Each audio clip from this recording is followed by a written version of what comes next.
Hello everyone and welcome back. We have a little bit of a project for you to share with you today. We have acquired an outbuilding with a very large hole in the front of it, and so we don't want that to be there any longer because it lets in the rain, the elements, and more importantly, pretty much anybody driving by or around us can see what's inside. So Paul and I decided let's take care of this and get this knocked out. That way we can actually utilize it for what we want to use it for.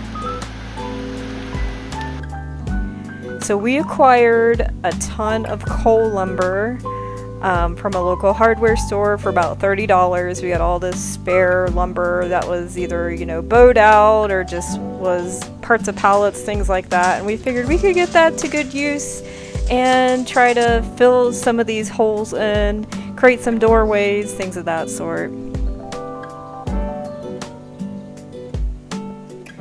First up, Paul placed the 4x4 side beams, and then here he is attempting to put the top beam on. This is the only larger dimensional lumber that we purchased pretty much for this project. Everything else was mostly used pallets or coal lumber.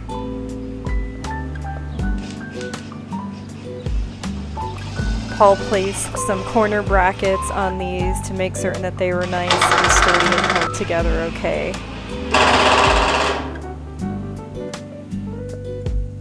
And then it was on to piecing together these pallets to start filling in some of that gap in the front. Paul did this by just placing some wood in between the pallets and just screwing it together using whatever screws we had. Thankfully we had some timber locks that we were able to use on this, and so we were able to get that positioned upward and start blocking in some of that front part, and this would allow us to make it much easier for us to be able to start putting some of that metal paneling on the front to cover everything up. Eventually we had two sides up. We thought we were going to place a door in, but we decided against it. It was just a little too narrow by the time we had the pallets up there, so we went ahead and just braced everything together on the top. And then Paul started putting in place some braces in between to hold everything together.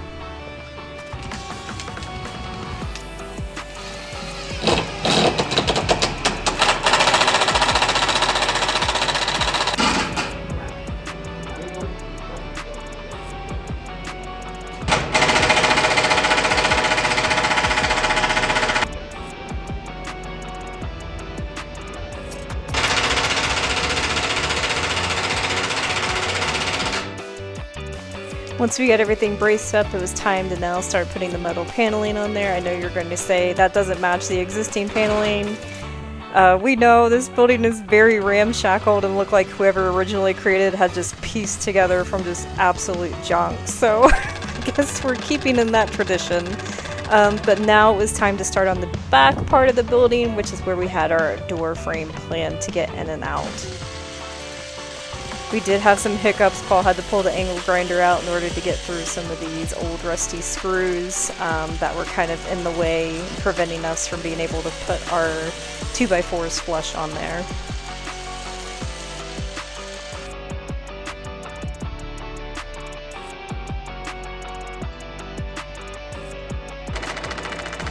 And it was back to work getting those 2x4s mounted on the existing wood that we had there in order to kind of create that door frame for us.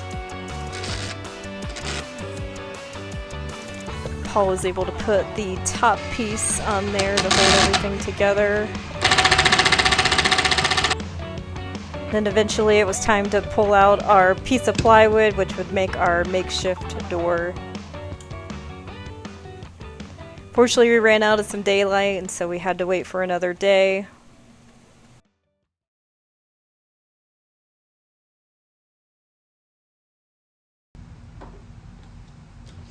What does he want? Can you tell me?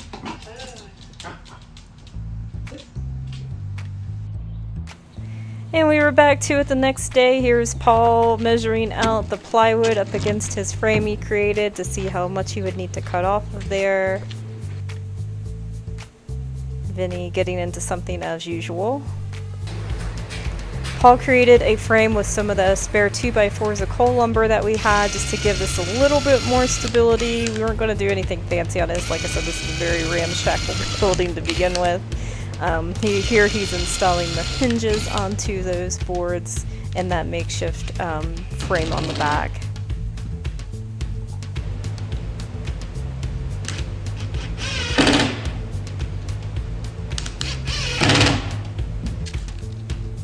And eventually we had a door. But we're not quite done yet, so please, stay tuned. We'll have some more here on their next upcoming videos. Do as I say and not as I do, kids.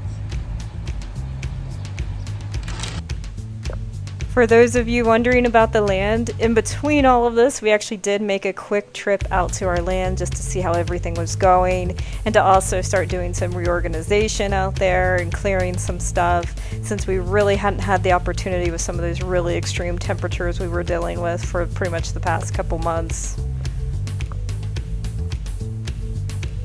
It was good to see everything was still there and everything was still standing, even if it had been taken over by massive amounts of weeds.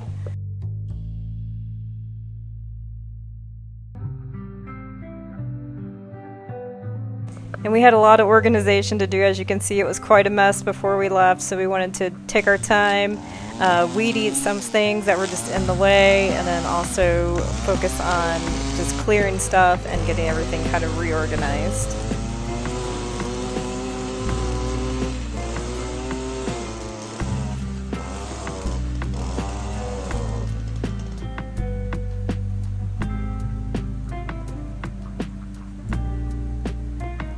That was a really short trip out to the land just to get a couple things and come back. Thanks for watching, everyone. We appreciate you. We'll see you next time. Take care.